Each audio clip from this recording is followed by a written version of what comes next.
যিজনৰ ওপৰত মাতৃৰ মৰম আৰু আশীৰ্বাদ থাকে তাৰ কোনেও চুলি এডালো লৰাব নোৱাৰে। এইটোৱে হৈছে আমাৰ সমাজৰ নিয়ম। 1000 মহিলাক আমি নিমন্ত্ৰণ কৰিছিলোঁ, কিন্তু 30,000তকৈও বেছি মহিলা আজিৰ সভাত উপস্থিত আছে। মই নগাঁৱত বহুত মিটিং কৰিছোঁ, বহুতবাৰ আহিছোঁ, কিন্তু ইমান আই মাতৃক একেলগে দেখাৰ মোৰ কেতিয়াও সৌভাগ্য হোৱা নাছিল। আপোনালোক সকলোৱে আমাক আশীৰ্বাদ কৰিব, বিশেষকৈ ৰূপক শৰ্মাক আশীৰ্বাদ কৰিব, অহাবাৰ যাতে তেওঁ আকৌ MLA হ'ব পাৰে। কৰিবনে নাই আশীৰ্বাদ? কৰিব, একদম বঢ়িয়া। আজিৰ সভাত আমি ইয়াত উপবিষ্ট হৈছোঁ এটা বিশেষ আঁচনিৰ সফল ৰূপায়ণৰ বাবে।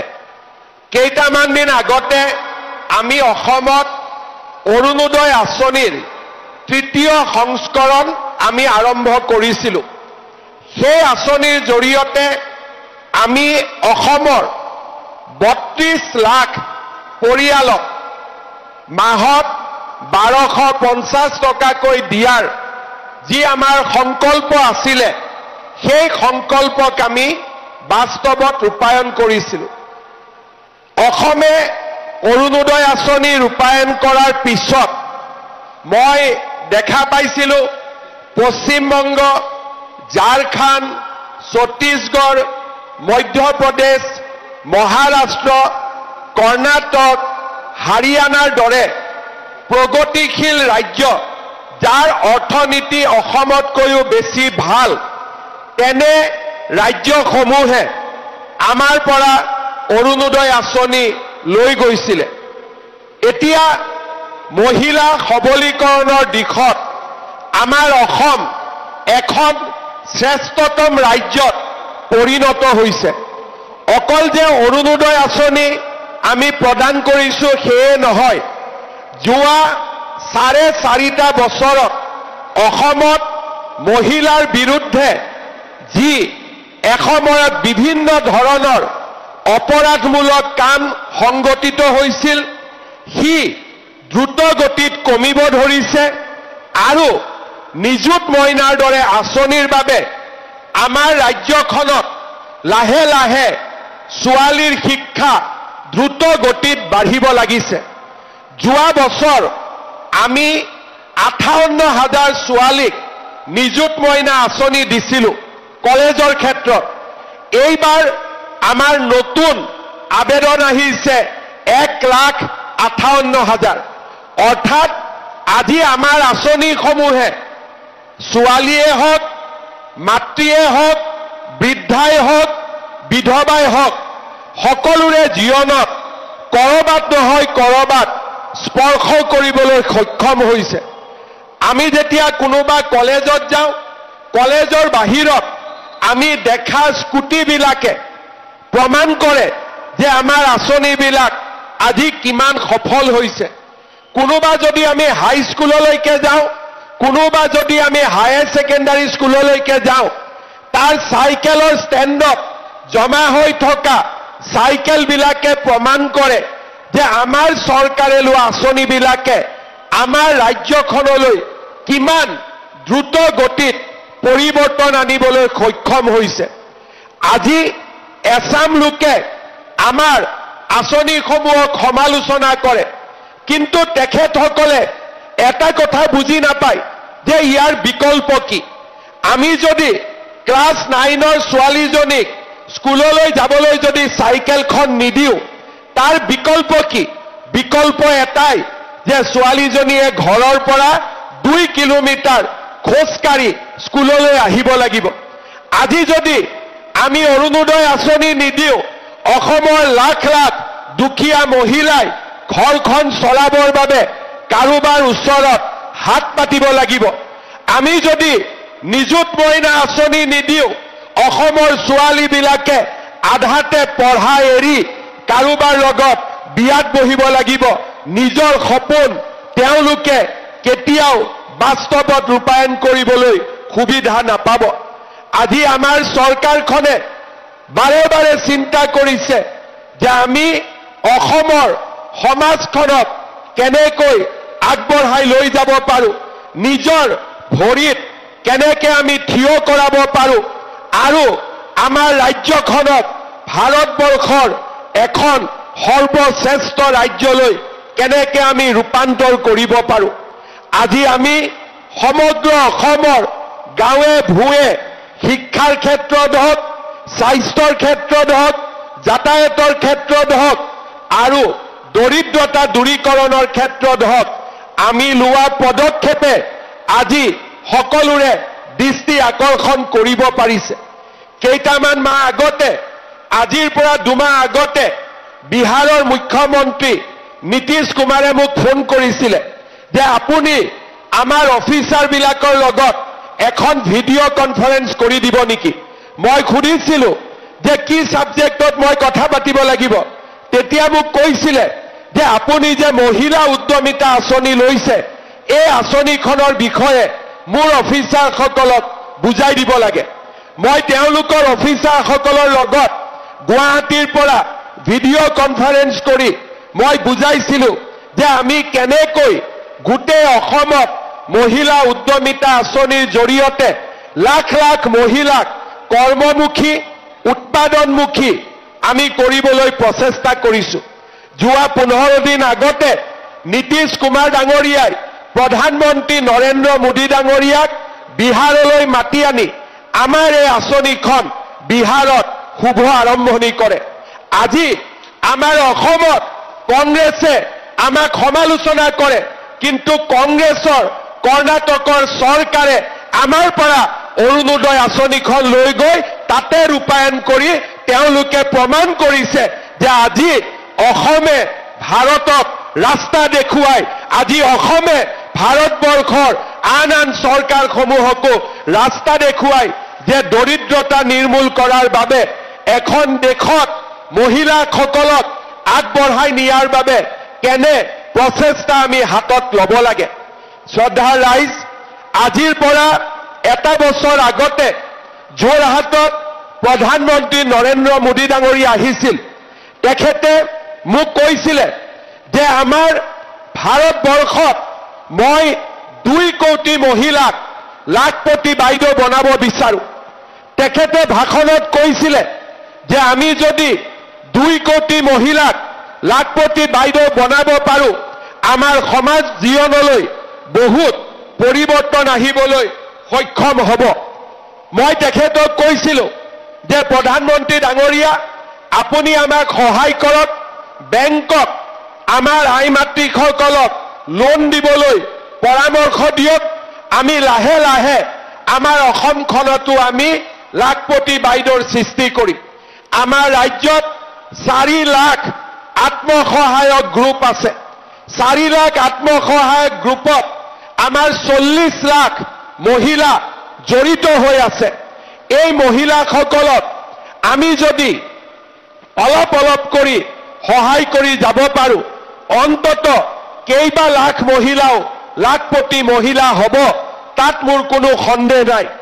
প্ৰধানমন্ত্ৰী ডাঙৰীয়াই মোক কৈছিলে যে মই বেংকক কম যাতে অসমৰ সেল্ফ হেল্প গ্ৰুপবিলাকক লোন দিয়াৰ ক্ষেত্ৰত কোনো প্ৰকাৰে কৃপণালী নকৰে। আপোনালোকে জানি ভাল পাব যে আমাৰ অসমত 21,000 কোটি টকা আজি পৰ্যন্ত আমাৰ মহিলা গ্ৰুপসকলে লোন লৈছে আৰু 99% মহিলাই এই লোন উভতাই দিছে। অৰ্থাৎ আমাৰ মহিলাই বেংকৰ টকা খোৱা নাই, বেংকক সুদে মূলে ইয়াৰ টকা উভতাই দিছে। আৰু মই নিশ্চিত যে আমি যদি চৰকাৰে আমাৰ মহিলাসকলক সহায় কৰিব পাৰে, আমাৰ মহিলাসকলে আমাৰ সমাজলৈ পৰিৱৰ্তন আনিব।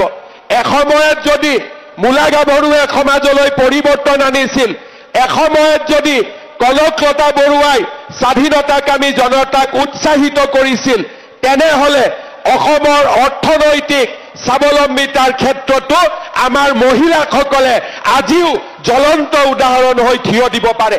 তাক মই মনে আৰু প্ৰাণে বিশ্বাস কৰোঁ। উদাহৰণৰ কাৰণে বহু দূৰ যাব নালাগে।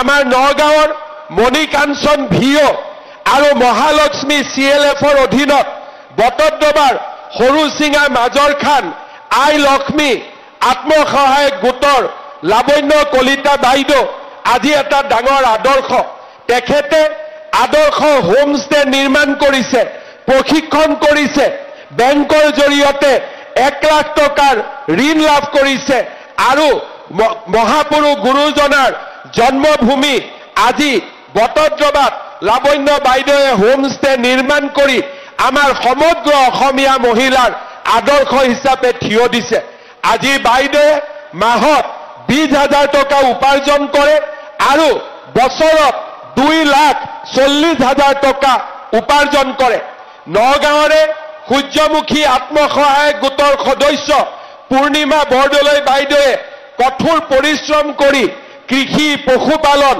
হস্ততাঁতক একেলগে সংযোজিত কৰি আজি তেখেতে এটা উদাহৰণ হিচাপে থিয় দিব পাৰিছে 30,000 টকাৰে কৃষি আৰু ছাগলীৰ কাম আৰম্ভ কৰি আজি বাইদেৱে প্ৰতি মাহে 25,000 টকা উপাৰ্জন কৰিবলৈ সক্ষম হৈছে আজি আমি উদাহৰণৰ কাৰণে বহুত দূৰলৈ যাব নালাগে আমাৰ অসমতে প্ৰায় 8 লাখ মহিলা আজি লাখপতি বাইদেউ হোৱাৰ পথত আগবাঢ়িছে এতিয়া আমাৰ দায়িত্ব হল চৰকাৰৰ দায়িত্ব হল যে আমাৰ বাইদেউসকলক আমাৰ মাসকলক অকণমান উদগনি জনোৱা অকণমান আগবঢ়াই দিয়া আৰু তাৰ কাৰণে আমি অসমত মহিলা উদ্যমিতা আঁচনি আৰম্ভ কৰিছিলোঁ এই আঁচনিৰ উদ্দেশ্য কি এই আঁচনিৰ উদ্দেশ্য হল আমাৰ মহিলাসকলক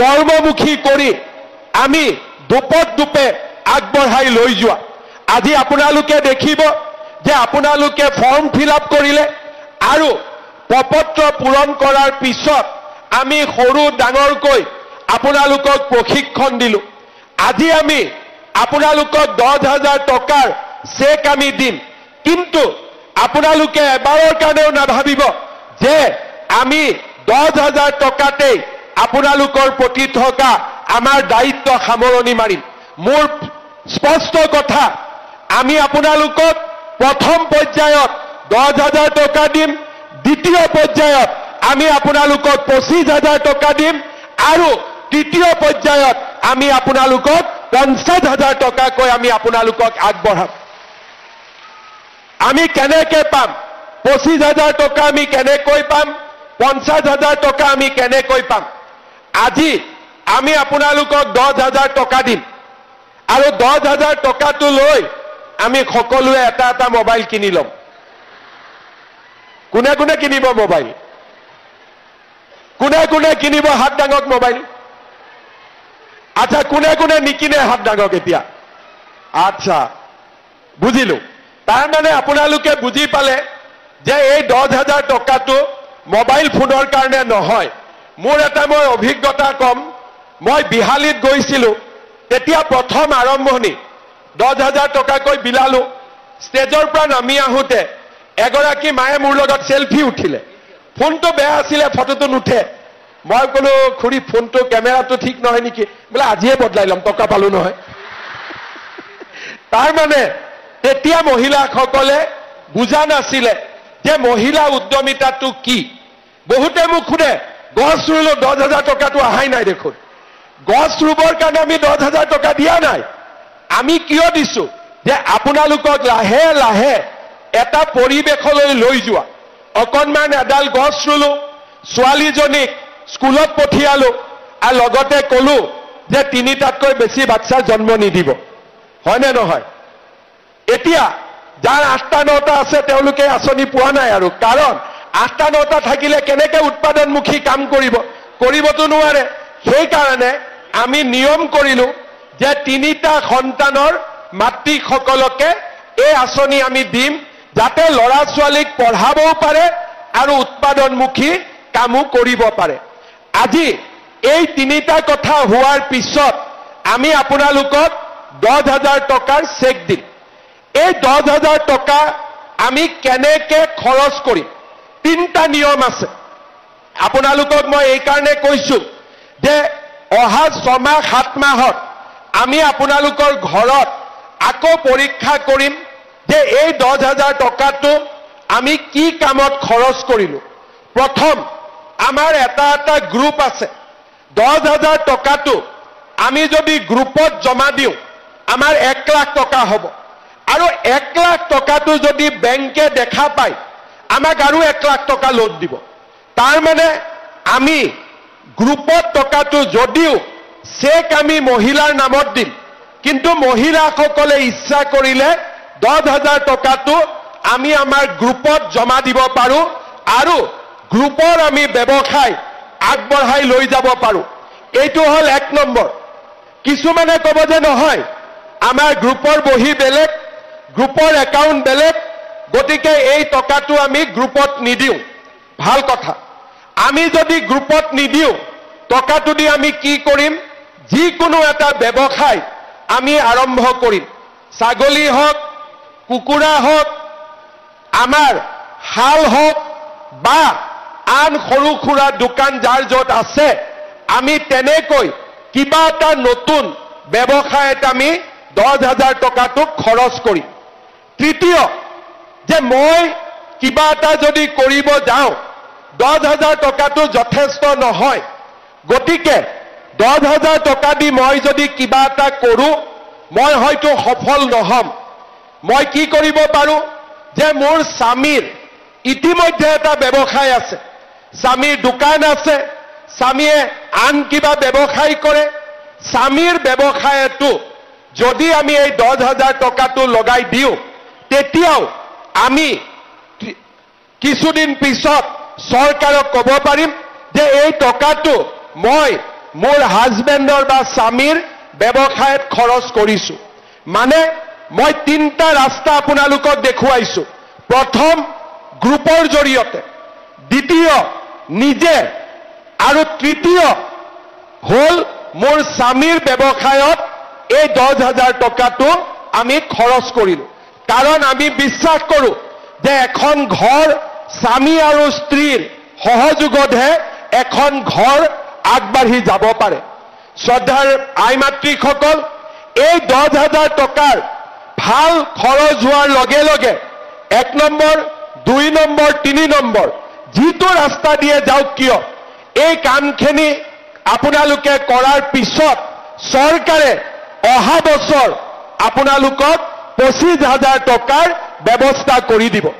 তাৰ পিছত 25,000 টকাৰো যেতিয়া ভাল খৰচ হ'ব আমি আপোনালোকক 50,000 টকালৈকে আমি আপোনালোকক আগবঢ়াই লৈ যাম।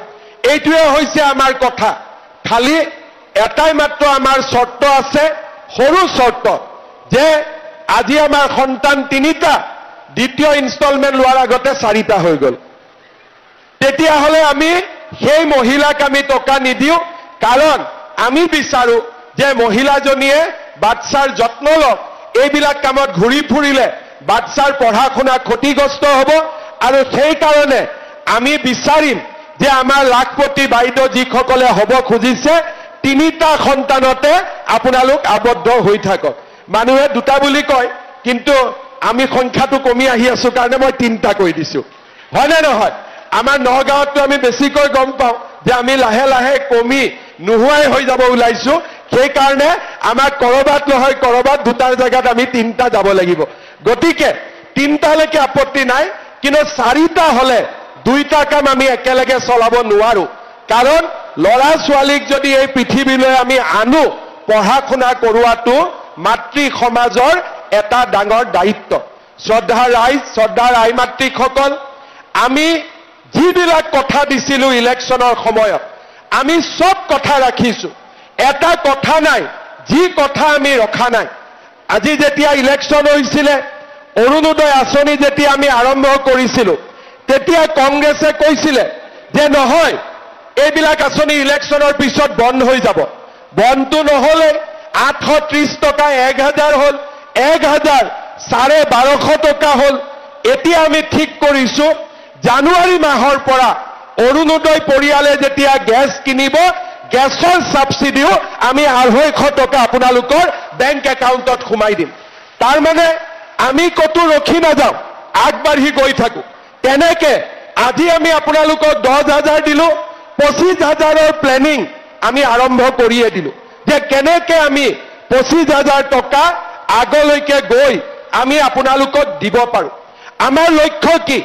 আমাৰ লক্ষ্য হ'ল মহিলাসকলে যাতে ঘৰখন চলাবলৈ বহুত বেছি কষ্ট কৰিবলগীয়া নহয়। আজি আমি মোদী ডাঙৰীয়াই আমাক বিনামূলীয়াকৈ চাউল দিয়ে, কিমান আমাৰ কষ্ট কমি যায়। যোনে মূল্য বুজি নাপায় তাক বুজাই লাভ নাই।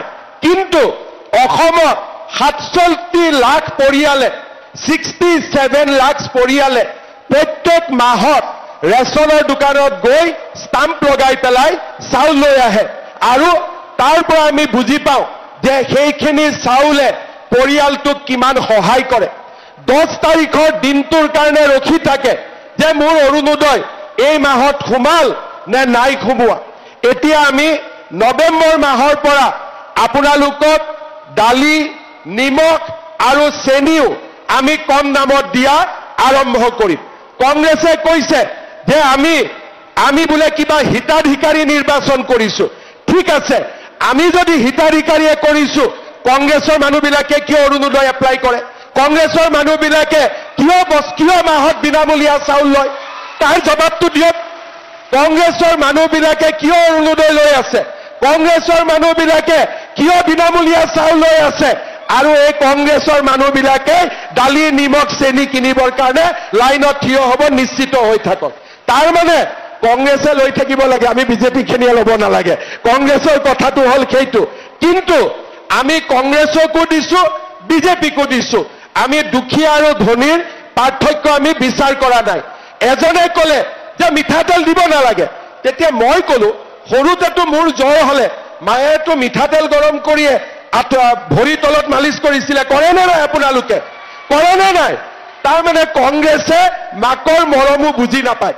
সব বাচ্চাক যেতিয়া বাচ্চাৰ বেমাৰ হয় আপোনালোকে গৰম মিঠাতেলে বাচ্চাক মালিচ কৰে নে নকৰে? মোক আপোনালোকে কওক, কৰে নে নকৰে? এতিয়া কংগ্ৰেছে মিঠাতেলক লৈ মোক জোকায়। একদিন মিঠাতেল নোহোৱাকৈ দালিখন খাওকচোন, ইহঁতি একদিন মিঠাতেল নোহোৱাকৈ চব্জি এখন খাওকচোন।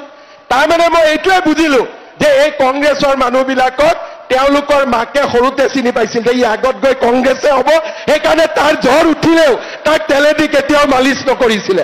সিহঁতে আগতে মাকেতো চিনিয়ে পায়, মাকেতো কোন বাচ্চা কি হ'ব আগতে বুজি পায়। গতিকে মাকে বুজি পালে যে ই ডাঙৰ হয় ডাক্তৰ ইঞ্জিনিয়াৰ নহয়, ই ডাঙৰ হয় কংগ্ৰেছীয়ে হ'ব। সেইকাৰণে তেওঁলোকক কেতিয়াও মিঠাতেলেদি মালিচ কৰা নাছিলে। কিন্তু মই বুজি পাওঁ মিঠাতেলে হ'ল আটাইতকৈ মাক আৰু পুতেকৰ মাজত মমতাৰ আটাইতকৈ ডাঙৰ প্ৰতীকে হ'ল মিঠাতেল। আৰু সেইকাৰণে আমি যিহেতু আমাৰ মায়ে আমাক মিঠাতেল মালিচ কৰাই ডাঙৰ কৰিছিলে, সেইকাৰণে আমি মাৰ মৰম বুজি পাওঁ। মই ঠিক কৈছো নে নাই কওক? মই ঠিক কৈছো নে নাই কওক? এতিয়া আপোনালোকে কওক, চাউল কম দামত দিম, দালি কম দামত দিম, নিমখ কম দামত দিম, মিঠাতেলো কম দামত দিব লাগে নে নালাগে? লাগে নে নালাগে? কংগ্ৰেছীবিলাকক দেখিলে অলপ ডাঙৰ কৰি ক'ব, ঠিক আছে? ইহঁতক দেখিলে অলপ ডাঙৰ কৰি ক'ব, ইহঁতৰ চুইচবিলাকত নটটো লুজ হৈ আছে, অলপ টাইট কৰিব লাগে। কাৰণ যি কথা কয় তাৰ উল্টা কয়। এছেম্বলিত কয় যে আমাৰ সমষ্টিত কিয় অৰুণোদয় পোৱা নাই, আকৌ মিটিঙত কয় কংগ্ৰেছে হিতাধিকাৰী বনাইছে। আৰু চৰকাৰৰ দায়িত্ব কি? চৰকাৰেতো আমাক কোনোবাই মুখ্যমন্ত্ৰী হৈ আৰাম কৰিবৰ কাৰণে আমাক মুখ্যমন্ত্ৰী বনাইছে নেকি? দুখীয়া মানুহক সহায় কৰিবৰ কাৰণেতো মোক মুখ্যমন্ত্ৰী বনাইছে নে নাই? গতিকে আজি এতিয়া আমি 1 লাখ চাকৰি দিম বুলি ক'লো, কংগ্ৰেছে ক'লে নাই দিব নোৱাৰে। মোৰো জেদ লাগিলে, ঠিক আছে যা 1 লাখ কৈছিলো 2 লাখ দি দিম। এতিয়া এই নৱেম্বৰত আমি 2 লাখ চাকৰি দিয়ে আমি সংখ্যা পাৰ কৰিম। কংগ্ৰেছৰ হিংসা লাগে। আগত চাকৰি লওঁতে 1 কোটি টকা ঘোষ খাইছিলে, 50 লাখ টকা ঘোষ খাইছিলে। এতিয়া বিজেপিৰ দিনত ৰিক্সা চালকৰ ল'ৰাই চাকৰি পায়, ঠেলা চালকৰ ল'ৰাই চাকৰি পায়, চব্জি বেপাৰী ল'ৰাই চাকৰি পায়, আমাৰ দুখীয়া দৰিদ্ৰ সন্তানে চৰকাৰী চাকৰি পায়। কোনেও ভাবা নাছিল যে অসমত ইমান পৰিৱৰ্তন হ'ব পাৰে বুলি। আজিও মানুহে বিশ্বাস নকৰে।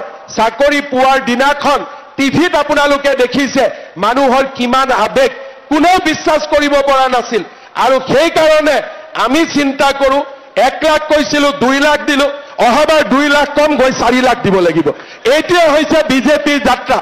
আমি কমকৈ কওঁ বেছিকৈ কৰোঁ আমি কৈছিলোঁ যে অৰুণোদয় 830 টকা দিম 1250 টকা দিলোঁ আৰু ফেব্ৰুৱাৰী মাহত ডাঙৰ উপহাৰ এটা আৰু দিম এইটো ৰখি থাকক আজি নকওঁ কি দিব গৈ আছো আৰু মই দিম কিয় দিয়াটোৱে মোৰ দায়িত্ব কংগ্ৰেছত কি কৰিছিলে দিবতো নোৱাৰে গড়ৰ খৰ্গটো বিক্ৰী কৰি দিছিলে যা গড়কেইটাও মাৰি শেষ কৰি আছিলে আজি তেওঁলোকে এতিয়া পিছত লাগিছে অৰুণোদয় তেওঁলোকে পিছত লাগিছে মহিলা উদ্যমিতাৰ তেওঁলোকে পিছত লাগিছে মিঠাতেলত আৰে বাবা মিঠাতেল নোহোৱাকৈ কোনোবা মানুহে ভাত খাব পাৰে নেকি দালি খাব পাৰে নেকি মোৰ এনে কংগ্ৰেছৰ মানুহবিলাকে ৰাহুল গান্ধী সোনিয়া গান্ধী বিলাক সব ফৰেনৰ বস্তু হয় কিজানি বেলেগ তেল খায় এইটো বেলেগ কথা অসমতো মানুহে মিঠাতেলে খাব লাগিব বেলেগ কি তেল খাব বেলেগ খাব পাৰিব নেকি গতিকে আপোনালোকে এটাই কথা বুজি পাব যে কংগ্ৰেছে আপোনালোকক হিংসা কৰে কিবা আপোনালোকে বস্তু পালে কংগ্ৰেছে বেয়া পায় আৰু আমি আপোনালোকক সন্মান কৰো আজি যদি এক দিছো অহাকালি 2 দিম বুলি আমি কাম কৰি গৈ থাকো কাৰণ আমি মাতৃৰ মমতাক বুজি পাওঁ আমি মাৰ মৰম বুজি পাওঁ কাৰণ আমি সকলোৱে কোনো মেচিনৰ পৰা জন্ম হোৱা নাই মাৰ পেটৰ পৰাই আমি জন্ম হৈছো আৰু যি সন্তানে নিজৰ মাকৰ সন্মান ৰাখিব নাজানে সেই সন্তান কেতিয়াও পৃথিৱীত আগবাঢ়ি যাব নোৱাৰে তাক মই বিশ্বাস কৰো আৰু সেই কাৰণে প্ৰভু শ্ৰী ৰামচন্দ্ৰই কৈছিল জননী জন্মভূমি স্বৰ্গাদপি গৰিয়সী অৰ্থাৎ মোৰ মা আৰু মোৰ মাতৃভূমি তাতকৈ মোৰ বাবে একোৱেই ডাঙৰ হ'ব নোৱাৰে আৰু সেই কাৰণে আজি আমি আপোনালোকৰ মাজত আহিছো কংগ্ৰেছে এইটোও কৈছিলে এই নিদিয়ে 10,000 টকা ক'ত দিব পাৰিব আজিকালি কোৱা বাদ দিলে যেতিয়া দেখা পালে যে আমি সঁচাই দি আছো আমি যি কম তাক আমি কৰিম আজি আপোনালোকক 10,000 দিছো অহা বছৰ আপোনালোকে আশীৰ্বাদ কৰিব 25,000 টকা আমি আপোনালোকক দিম মাত্ৰ এই টকা কেইটা উৎপাদনমুখী কামত আপোনালোকে ব্যৱহাৰ কৰিব শেষত 30,000 আই মাতৃ আছে চেকখন আমি কেনেকৈ দিম 30,000 যদি ইয়াত লাইন পাতে ৰাতিলৈকে চেক নাপাব হয়নে নহয় আৰু চেক নোযোৱাকৈ ঘৰত গলেও আজি ঘৰত জুকাব আমাৰ ঘৰৰ মানুহজনে কব ৰাতিপুৱাই চেক ল'ব গলি চেকে নাহিলে সেইকাৰণে আমি চিন্তা কৰিছো আমি ভিঅ সকলক চেকবিলাক দি দিম ভিঅ বাইদেউসকলে গ্ৰুপৰ সভাপতিক ইয়াতে চেকখিনি দি দিব আৰু গ্ৰুপৰ সভাপতিজনীয়ে গৰাকীয়ে লগে লগে ইয়াতে আপোনালোকক চেকখিনি বিতৰণ কৰি দিব 2 ঘণ্টাৰ ভিতৰত হৈ যাব হ'ব 2 ঘণ্টা ধৈৰ্য আছে নে নাই আছে সঁচাই আছে নে নাই 2 ঘণ্টা ঠিক আছে এতিয়া আপোনালোকে মোক কওক ইমান ধুনীয়াকৈ সুন্দৰ কৰি আদৰেৰে মিটিং পাতিছে ৰূপক শৰ্মাই আপোনালোকক সকলোকে মৰমেৰে সন্মানেৰে ইয়ালৈ মাতি আনিছে আমি ৰূপক শৰ্মাক আশীৰ্বাদ দিব লাগে নে নালাগে এটা ডাঙৰ হাত চাপৰি মাৰি দিয়ক সকলোৱে আৰু হাত চাপৰি মৰা হাতেৰে ইলেকশ্যনত ৰূপকৰ হৈ মেচিনত টিপিব লাগিব হয় নে নহয় টিপিব লাগিব নে নাই বঢ়িয়া ৰূপক শৰ্মাই আজি আৰু 4টা কাম আমাৰ নগাঁও জিলাত সমষ্টিত তেখেতে কৰিব মই মাত্ৰ আপোনালোকক জনাব খুজিছো যে আমি ৰাইজৰো কাম কৰো সমাজৰো কাম কৰো আৰু আমি ব্যক্তিৰো কাম কৰো ৰূপক শৰ্মাই আজি নগাঁও সাৰ্কিট হাউছৰ সন্মুখত ধুনীয়াকৈ নিৰ্মাণ কৰা এটা ৰাস্তা উদ্ঘাটন কৰিব এটা বৃহৎ 9 কোটি টকাৰে নিৰ্মাণ কৰা বাণিজ্য ভৱন নিৰ্মাণ কৰিব আমাৰ জইণ্ট ডিৰেক্টৰ হেলথৰ অফিসটো নতুনকৈ নিৰ্মাণ কৰিব আৰু 7 কোটি টকাৰে নগাঁও টাউনত এটা ধুনীয়া সুইমিং পুল বনাইছে তাৰো উদ্ঘাটন কৰিব নগাঁওখনত মইতো ভাবো যে নগাঁৱত আগতে আহিছিলো যেতিয়াই নগাঁৱত আহো আগতে খালি ৰকিবুল হুছেইনৰ ফটোখন দেখো যতে ততে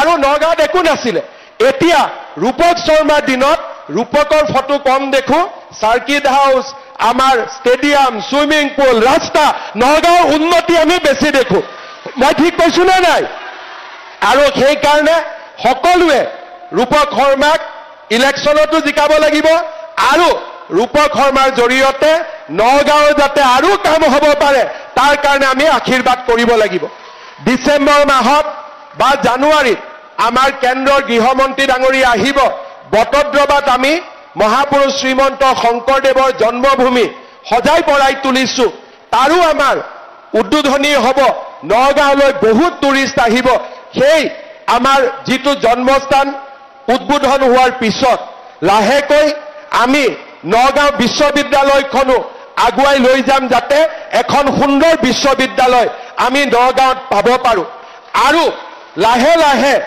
মধ্য অসমৰ এটা সুন্দৰ স্থান হিচাপে আমি নগাঁও চহৰ আৰু নগাঁও বটদ্ৰৱা সমষ্টি গঢ়ি তুলিম আপোনালোকে আশীৰ্বাদ কৰিব আপোনালোকৰ আশীৰ্বাদ থাকিলে আমি হিমালয় সদৃশ বাধা থাকিলেও তাকো আমি অতিক্ৰম কৰি যাম কাৰণ যিজনৰ ওপৰত মাতৃৰ মৰম আৰু আশীৰ্বাদ থাকে তাৰ কোনেও চুলি এডালো লৰাব নোৱাৰে এইটোৱে হৈছে আমাৰ সমাজৰ নিয়ম আজি যেতিয়া 30,000 মায়ে মোক আশীৰ্বাদ দিব তেতিয়াহলে ভাল কাম কৰাত কোনেও বাধা দিব নোৱাৰে আমি আগুৱাই যাব পাৰিম আৰু আমি আগুৱাই গৈ থাকিম পুনৰ এবাৰ আই মাতৃসকলক মোৰ প্ৰণাম জনাইছো আৰু সকলোকে পুনৰ এবাৰ মোৰ শ্ৰদ্ধা জনাইছো আপোনালোকে আশীৰ্বাদ কৰিব আমি যাতে অসমখনক আগুৱাই লৈ যাব পাৰো বহুত বহুত ধন্যবাদ মোৰ লগত আকৌ এবাৰ ক'ব ভাৰত মাতা কি